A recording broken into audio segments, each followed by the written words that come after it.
RTV app వార్తల్ని క్షణాల్లో చదివే అవకాశం ఉంటుంది. ఒక న్యూస్ పేపర్, ఒక టెలివిజన్ ఛానల్ మీ చేతుల్లో ఎప్పుడూ ఉంటాయి. టీఆర్ఎస్ పార్టీ రజతోత్సవ సభకు మునుగోడు నియోజకవర్గం నుంచి వేలాది మందిగా తరలి వెళ్తా ఉన్నాం. ఈ సభ నవ్వుతో నా భవిష్యత్తు అనే విధంగా జరగబోతా ఉన్నది. చరిత్రలో నిలిచే విధంగా ఈ సభ జరగబోతా ఉన్నది. ఈ రజతోత్సవ సభ ఇవాళ టీఆర్ఎస్ పార్టీ నాయకత్వంలో, కేసీఆర్ గారి నాయకత్వంలో అన్ని ఏర్పాట్లు కూడా ఏకదృష్టిలో చేసినారు. ప్రజలంతా కూడా ఏ దారిలో చూసినా అటువైపే బయలుదేరుతా ఉన్నారు.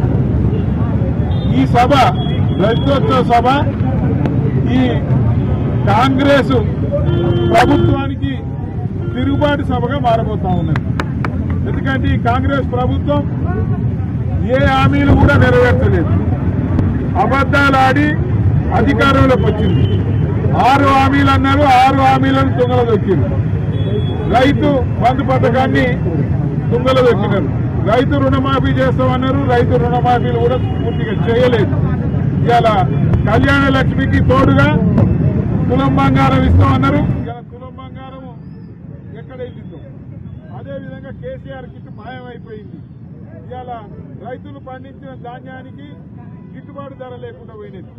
ఇవాళ ఈ ప్రభుత్వం వేడీల ప్రభుత్వంగా, ఒక రాక్షస ప్రభుత్వంగా, ఒక నమ్మకం లేని ప్రభుత్వంగా, ఇవాళ అన్ని వర్గాలు కూడా మోసం చేసిన ప్రభుత్వంగా ఈ ప్రభుత్వం నిలిచింది. కాబట్టి ఇవాళ ప్రజలందరూ కూడా ఈ ప్రభుత్వానికి వ్యతిరేకంగా ఉన్నారు. అందుకనే ఈ ప్రజలందరూ కూడా ప్రతి ఒక్కరు పార్టీలకు అతీతంగా ఈ సభకు కదులుతా ఉన్నారు.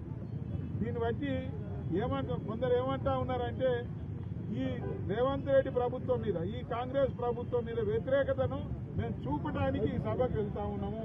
కేసీఆర్ గారి నాయకత్వం అన్నదని ఈ రాష్ట్రం బాగుపడుతుంది.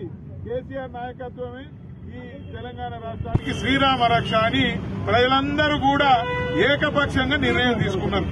ఇలా ప్రజా నిర్ణయమే గెలుస్తుంది. రేపు రాబోయే రోజులలో ఏ ఎన్నిక జరిగినా, ఇప్పటికిప్పుడు రాష్ట్రంలో ఎన్నికలు జరిగితే గెలిచేది కేసీఆర్ గారి నాయకత్వాన అది బీఆర్ఎస్ పార్టీ.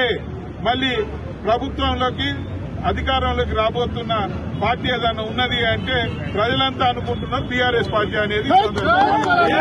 మరిన్ని వీడియోస్ కోసం ఛానల్ ని సబ్స్క్రైబ్ చేయండి. లేటెస్ట్ అప్డేట్స్ కోసం వాట్సాప్ ఛానల్ ని ఫాలో చేయండి.